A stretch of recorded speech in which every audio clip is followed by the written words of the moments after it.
자, 반갑습니다. 다음으로 살펴볼 작품은 조위의 만분가라는 작품입니다. 자, 이 작품을 들어가기 전에는 간단하게 이 작품이 창작된 사회문화적 맥락을 살펴볼 필요가 있는데요. 자, 조위라는 인물은 성종의 조선 전기 성종의 총애를 받던 인물입니다. 자, 그런데 성종의 총애를 받다가 성종이 죽고 나서 성종의 아들인 연산군이 왕위에 오르게 됩니다. 왕이 돼요. 자, 그런데 이 연산군이라는 인물은 자신의 어머니, 그러니까 윤 씨가 폐비되는 사건, 폐비윤 씨, 폐비되는 사건에 대해서 이 사건에 찬성 그 표를 던진 살인파에 대한 윤 씨를 폐비하는 것에 대해서 이 살인파들이 찬성을 하게 돼요. 그래서 연산군은 살인파를 조지기 위해서 이제 호시탐탐 기회를 노리고 있었는데, 네, 이때 김종직이라는 인물이 살인파의 김종직이라는 인물이 조의제문이라는 것을 쓴 것을 나중에 알게 됩니다. 이 조의제문의 내용이 어떤 내용이냐면 그 연산군의 할아버지인 세조가 단종의 왕위를 상탈한 것에 대해서 비판하는 내용을 다루고 있어요. 그래서 연산군 입장에서는 기회죠. 살인파들을 한 큐에 조질 수 있는 좋은 기회로 삼아가지고 실제로 살인파를 조지게 되죠. 이게 이제 무오사화입니다. 자, 이 무오사화를 벌이게 돼서 살인파들을 이제 다 숙청하게 되는데 이때 조위 같은 경우에는 사실 그 명나라에 사신으로 가 있었어요. 명나라에 사신으로 가 있는 동안 무오사화가 일어나게 되고 명나라 사신에서 다시 복귀하자마자 갑자기 갑분 귀양을 가게 됩니다.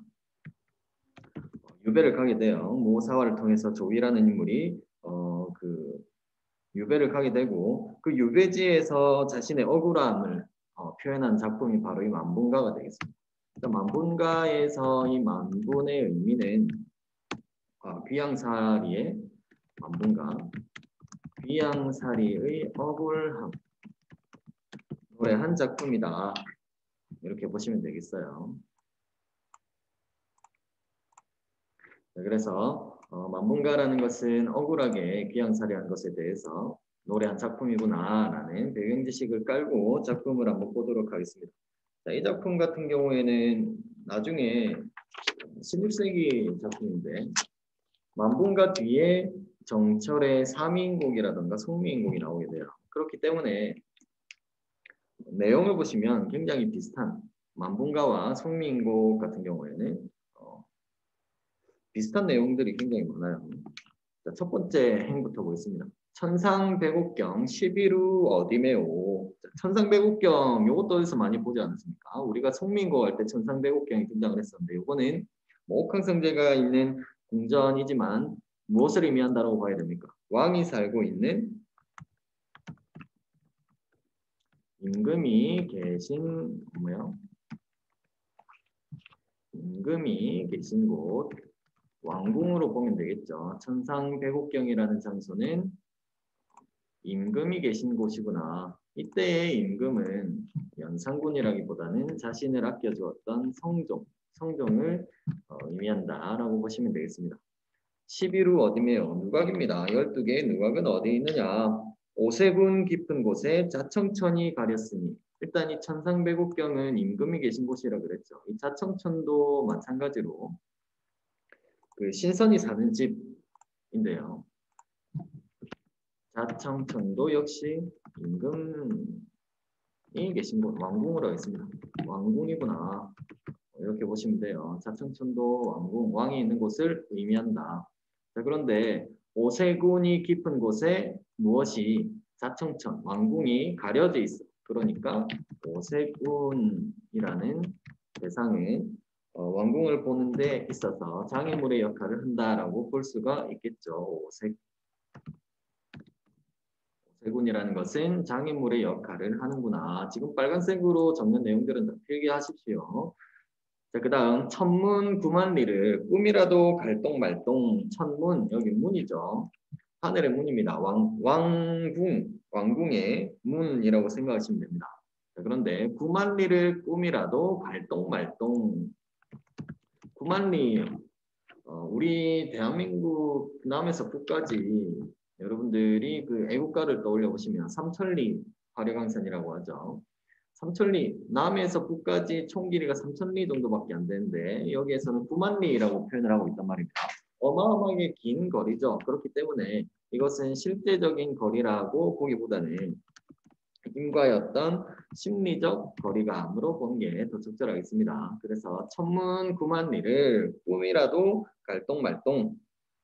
차라리 시어지어. 이것도 송미인곡에 나왔던 표현이죠. 보어인데요. 시어지어 같은 경우엔 죽어서 차라리 죽어서 억만 번 변화하여. 죽어서 변화했다. 억만 번이나 변화했다라는 것은 죽고 다시 태어나고 이런 것을 불교에서 뭐라고 하죠? 여기에서는 윤회사상이 드러난다라고 볼 수가 있겠죠. 윤회사상이 드러나는구나. 죽어서 억만 번 변화한다. 윤회사상이 드러납니다. 자, 그 다음 남산 늦은 봄에 두견에 넋이 되어. 자, 일반적으로 문학 작품에서 두견새입니다. 두견새. 두견이 등장을 하게 되면 무엇을 나타내냐면 한의 정서를 드러낸다라고 연결시켜야 돼요. 한의 정서. 두견의 울음소리가 굉장히 슬프기 때문에 자신의 슬픔 혹은 한의 정서를 드러내기 위해서 자연물을 이용하고 있구나. 이렇게 보시면 되겠습니다. 자, 그 다음 이화 가지 위에 밤낮을 못 울거든. 이화는 백꽃입니다.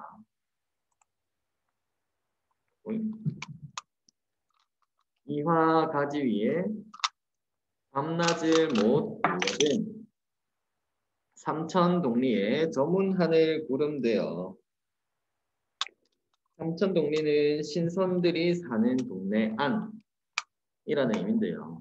이때 이 삼천동리도 마찬가지로 누가 있는 곳이겠어요? 자, 임금이 있는 곳이라고 볼 수가 있겠죠. 임금이 있는 곳.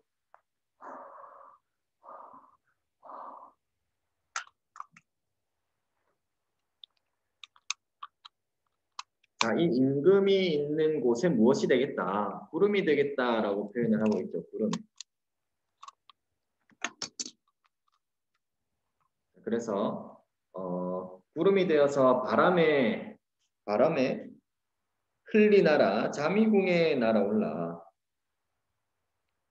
자, 이 구름의 역할도 앞에 나왔던 두견과 마찬가지로 자신의 어떤 정서를 드러내기 위해서 사용한 소재다라고 볼 수가 있는데 구름이 되어서 이미 계신 곳을 떠도는 모습을 드러내고 싶은 거죠. 그래서 삼청동리에 저문하늘 구름되어 그래서 두견과 구름 같은 경우에는 무엇이다? 둘 다 어떤 화자의 분신을 의미한다 라고 볼 수 있겠습니다. 자, 그런데 바람에 흘리나라 자미궁에 날아올라. 자, 여기에서 이 자미궁도 마찬가지로 왕궁입니다. 임이 있는 곳, 임금이 있는 곳인데 바람에 흘리나라. 자, 이 바람 때문에 여기저기 이 바람에 흘리나라에서 자미궁이 날아올라. 이 바람 덕분에 자미궁 위에 올라갈 수가 있는 거죠. 그래서 이 바람이라는 소재는 구름을 자미궁까지 데려다주는 매개체의 역할, 연결고리의 역할을 한다라고 볼 수가 있겠습니다. 그 다음 옥황향안전의 지척의 남자, 옥황향안전. 옥황향안전도 마찬가지로 옥황상제를 의미하니까 임금이구나 이렇게 생각하시면 되겠죠. 향안전이라는 것은 향을 놓는 상입니다. 옥황상제 앞에 이제 향이 놓여져 있는데 이것도 임금의 거처 생각하시면 되겠죠. 지척은 가까운 거리에 앉아서 흉중에 쌓인 말씀 셀컷이 사례리라. 흉중 마음속입니다. 자, 흉중 마음속에 쌓인 말을 쓸 것입니다. 쓸 것이 실컷 얘기를 하겠다. 털어놓겠다. 어와 인의 몸이 천지간에 늦게 나니 어와 인의 몸이 천지간에 늦게 나니에서 시적 화자가 나라는 것을 파악할 수가 있겠죠. 시적 화자 나. 자, 인의 몸이 천지간에 늦게 나니 황하수 막담하는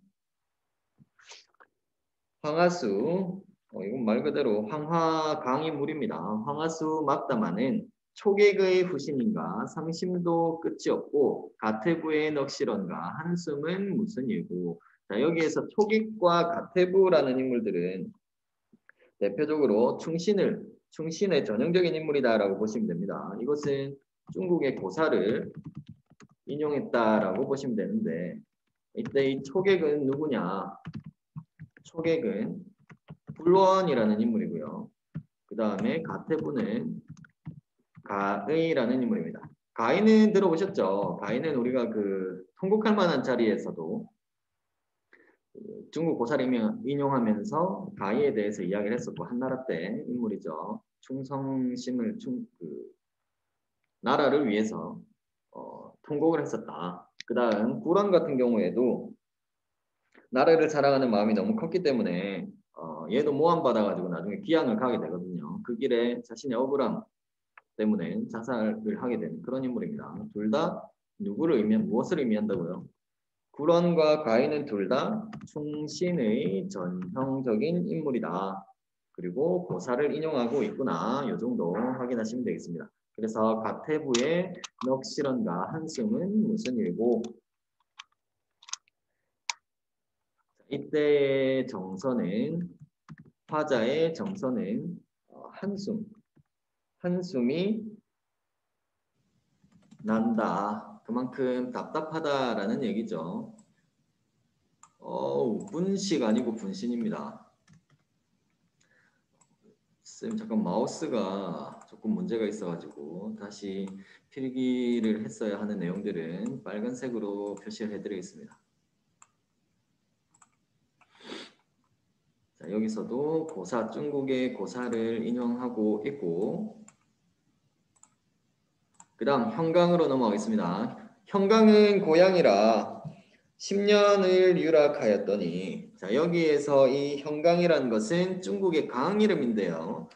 얘를 고향이라고 생각을 하고 10년을 유락했다. 그렇기 때문에 여기에서는 무엇을 이 고향이라고 생각한 데가 어디냐면 유배지를 의미하는 겁니다. 그만큼 오랫동안 유배를 떠나 있구나라는 것을 알 수가 있는 거죠.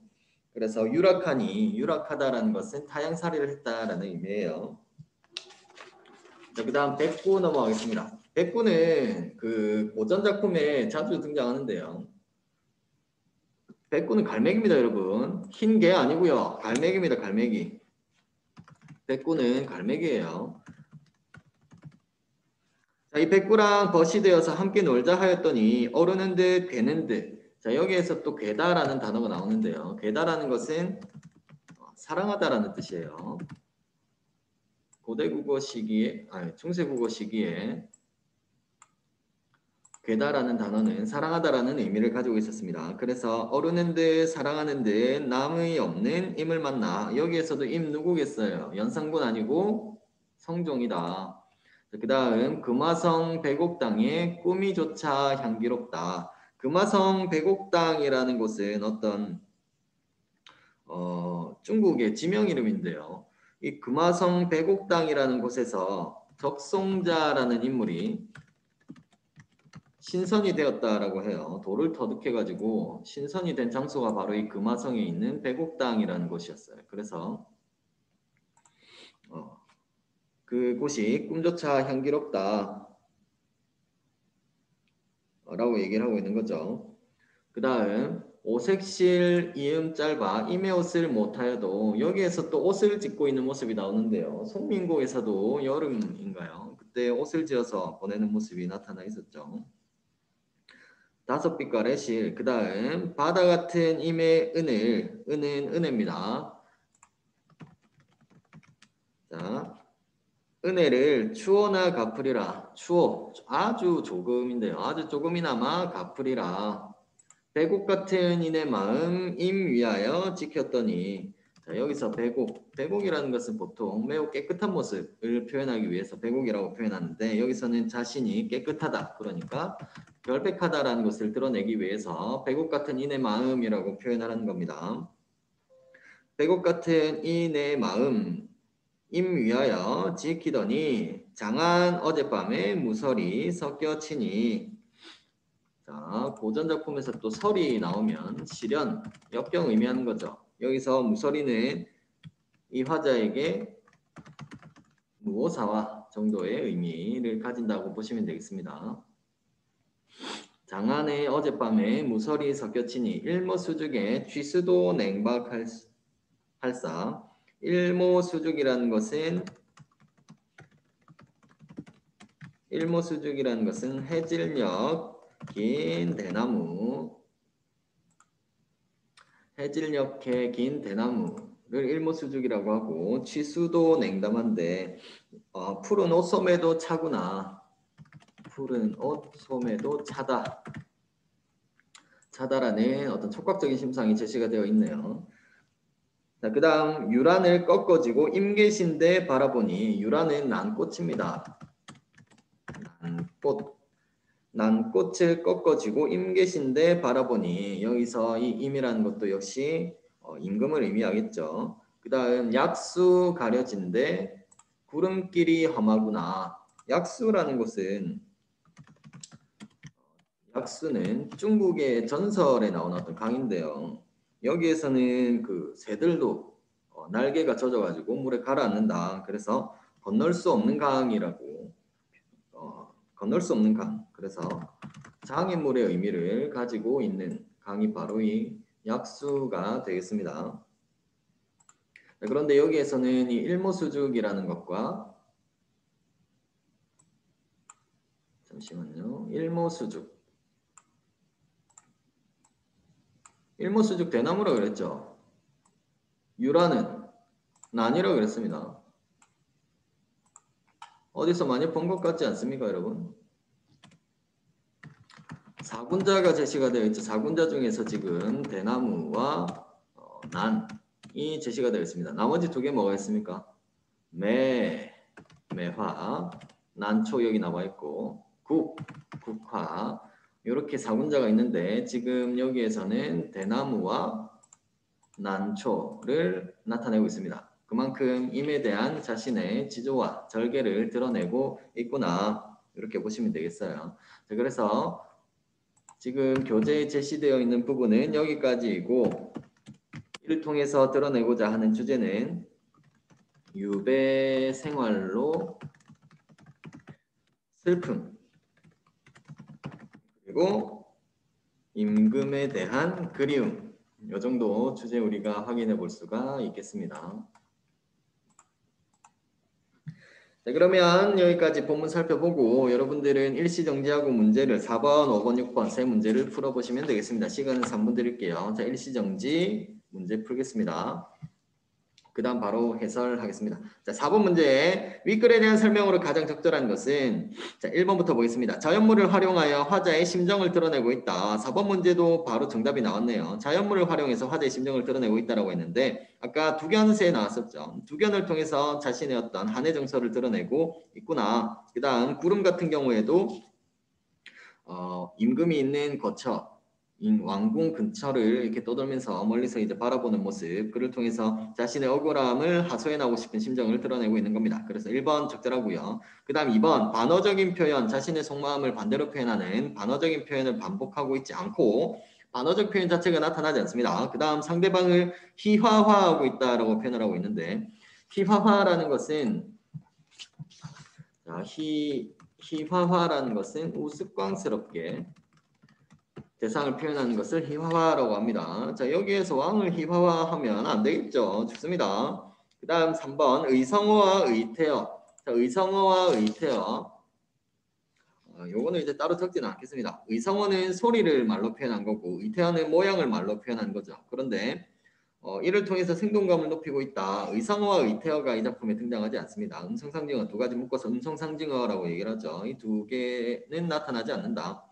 그 다음 4번 풍자적 기법 또 나오네요. 앞에서도 살펴봤었는데 어떤 부정적인 현상을 조금 비꼬아 가지고 비웃으면서 표현하는 방법입니다. 그런데 여기에서는 풍자적인 기법 나오지 않고 교훈의 효과도 높이고 있지 않다. 교훈을 주는 것보다 자신의 억울함을 드러내는 의도가 가장 크다. 그 다음 5번째 구체적인 묘사를 통해서 경물의 변화를 보여주고 있다라고 되어 있는데 구체적인 묘사는 등장하지 않고 일단 경물이라는 단어의 의미는요. 자, 경물이라는 것은 계절에 따라서 달라지는 경치를 의미합니다. 구체적인 묘사는 나타나지 않지만 경물의 변화는 나타난다라고 볼 수도 경물의 변화도 나타나지 않죠. 경물의 변화라는 것은 일단 계절의 변화가 나타나야 되는데 계절의 변화는 나타나지 않기 때문에 둘 다 틀렸다. 그래서 4번 문제 정답은 1번으로 가시면 되겠습니다. 자, 그 다음 5번. 기억부터 미음의 의미로 적절하지 않은 것은 자, 기억은 화자와 대상 사이의 거리 맞죠? 거리는 맞지만 뭐 구체적인 거리라기보다는 심리적인 거리로 보는 것이 적절하겠습니다. 그 다음 2번. 니은은 구름, 화자와 대상 사이를 가로막는 방해물의 역할을 하는 것이 아니라 여기에서 구름의 역할은 임을 만나고 싶은 화자의 소망이 투영이 되어 있는 대상이 바로 이 구름입니다. 멀리서 이제 화자를 보고 싶은 거죠. 하늘 위에 그 임금이 거처하고 있는 궁 위에 떠가지고. 그 다음 3번 디귿 바람입니다. 화자와 대상의 만남을 도와주는 매개체. 바람은 매개체 역할을 하고 있죠. 구름은 바람에 날려서 움직이기 때문에. 그 다음 4번 초객입니다. 화자가 동질감을 느끼는 존재. 자, 초객이라는 인물과 가태부라는 인물을 끌어와서 자신도 그만큼 충신이다라는 것을 드러내고 있어요. 그러니까 동질감 느낄 수가 있겠죠. 그 다음 백구입니다. 백구 5번은 화자가 교감을 나누는 존재라고 되어 있죠. 16번째 줄 백구와 벗이 되어 함께 놀자 하였더니 친구죠. 친구가 되어서 함께 놀고 싶다라는 것 자체가 이제 교감을 나누는 존재라고 볼 수가 있겠습니다. 그래서 5번 문제 정답은 2번으로 가시면 되고 그 다음 6번 문제입니다. 보기 1을 참고하여 윗글과 보기 2를 감상한 내용으로 적절하지 않은 것은 자, 보기 1번 보시면 만분간에 유배를 간 작가가 천상의 옥황에게 호소하는 형식으로 연군의 마음을 표현한 유배 가사의 효시다. 자, 효시라는 것은 맨 첫 작품이구나 라고 보시면 됩니다. 유배가사의 가장 첫 작품이구나. 이후에 여러 작품에 영향을 주었습니다. 자, 가사문학의 대표작인 송미인곡 역시 탄핵을 받아서 조정에서 물러나게 된 작가 누굽니까? 정철이죠. 정철. 이 임금에 대한 그리움을 만분과 형식을 계승하여 표현한 작품이다. 그렇기 때문에 굉장히 유사한 부분들이 많이 나타났었죠. 일단 형식 자체도 일단 천상계가 나타나고 지상계가 나타나는 이런 구조를 취하고 있습니다. 그 다음 밑에 보기를 보겠습니다. 모첨 찬자리에 밤중만 돌아오니 자 여기서 모첨이라는 것은 초가집이죠. 모첨 초가집입니다. 자, 초가집 찬자리에 밤중만 돌아오니 반벽청등은 그냥 벽에 걸려있는 등불이에요. 반벽청등은 누굴 위하여 밝았는고 오름이 내림이 할매매와 바장이니 바장이다. 네? 바장인이네요. 반인이. 바장인이라는 것은 오락가락하다. 오락가락하니 적은 덧 잠깐 사이에 역진하여 힘이 다 빠져서 풋잠이 잠깐 드니 정성이 지극하여 꿈에 임을 보니 옷같은 얼굴이 반이 넘게 늙으셨네. 여기서 반이 넘게 늙은 사람은 임금이죠. 자, 마음에 먹은 말씀 슬카장 삽자하니 마음에 먹은 말을 실컷 아래 말씀을 드리려고 하니 눈물이 발아나니 눈물이 계속 나니 말씀인들 어이하며 정을 다 못하여 목이조차 메었으니 방정 맞은 개성 다구름 소리죠. 개성에 잠은 어찌 깨었는고 어와 허사로다 이미 어디 간고 잠결에 일어나 앉아서 창을 열고 바라보니 어여쁜 그림자는 나를 쫓을 뿐이로다. 차라리 시어지어 또 나왔네요. 요거는 죽어서 낙월은 지는 달이죠. 지는 달이나 되어 있어서 임 계신 창 안에 번듯이 비추리라. 자, 죽어서라도 임과 함께하고 싶은 마음을 드러내고 있다. 자, 1번부터 보시죠. A와 마에서는 죽어서 다른 존재가 되어서라도 자신의 소망을 이루고자 하는 의지가 담겨 있다. 맞습니까? 틀립니까? 자, 작품 본문에 제시된 것은 두견이 제시가 되어 있었고, 자, 여기에서는 무엇이 되고 있다? 두견의 너. 그 다음 이 작품 송미인곡 같은 경우에는 낙월이 되겠다라고 해서 죽고 나서 다른 존재가 되어서 소망을 이루고자 하는 의지 나타난다. 그 다음 2번 B와 다에는 마음에 담아둔 말을 실컷 전하고 싶어하는 화자의 바람이 담겨 있다. 자, B 같은 경우에는 흉중에 쌓인 말씀, 마음속에 쌓인 말씀 실컷 사려겠다. 그 다음 보기에서는 마음에 먹은 말씀 슬카정 삽자니 그래서 마음 먹은 말을 실컷 전하고 싶어하는 화자의 마음이 드러나죠. 2번도 적절하고요. 3번 C와 나에는 임금에 대한 자신의 마음이 옥처럼 순수하다라는 뜻이 담겨 있다라고 되어 있는데 일단 그 만분가에 제시되어 있는 배곡 같은 경우에는 적절하겠죠. 임금에 대한 자신의 마음이 옥처럼 순수하다. 그래서 결백을 드러내기 위한 소재로 쓰였는데 송미인곡에 나타나 있는 옥 같은 경우에는 누구를 위한? 임의 얼굴을 의미하는 겁니다. 임의 얼굴. 그렇기 때문에 3번은 적절하지 않겠다. 6번 문제 정답은 3번입니다. 그 다음 4번으로 넘어와서 D와 가에는 임금과 떨어져 있는 고독한 시공간에서 느끼는 화자의 쓸쓸함이 담겨 있다. 자, D의 일모수중에 취수도 냉박할사. 자, 여기 이 부분 D 부분은 해질녘의 긴 대나무 곁에 서 있는 모습을 보통 일모수중이라고 표현을 합니다. 그런데 여기에서 옷소매가 차디차게 느껴진다. 그 다음 보기에서는 모처럼 찬자리에 밤중만 들어오니 밤중에 그 초가집의 찬자리에 들어왔다. 자, 이런 식으로 차가운 어떤 촉각적 심상이 제시가 되면 고독한 시공간에서의 쓸쓸함 느껴진다라고 표현할 수가 있겠죠. 그래서 4번도 적절하고요. 그다음 5번 이와 라인은 먼 곳에 있는 임금을 향한 화자의 그리움이 담겨 있다. 자, 이 부분 보시면 유란을 꺾어지고 임 계신데 바라보니 이미 가까이 있지 않기 때문에 먼 곳을 이제 바라보고 있는 거고요. 보기에서는 잠결에 일어나 앉아서 창을 열고 바라보는 장면을 통해서 역시 근처에 있지 않고 멀리 있다. 그리고 이미 계신 곳을 공통적으로 바라보고 있기 때문에 임을 향한 화자의 그리움이 담겨 있다라고 볼 수가 있는 겁니다. 만문가는 여기까지 하고 그 다음 오늘은 도산 12고까지 진행을 해 보도록 하겠습니다.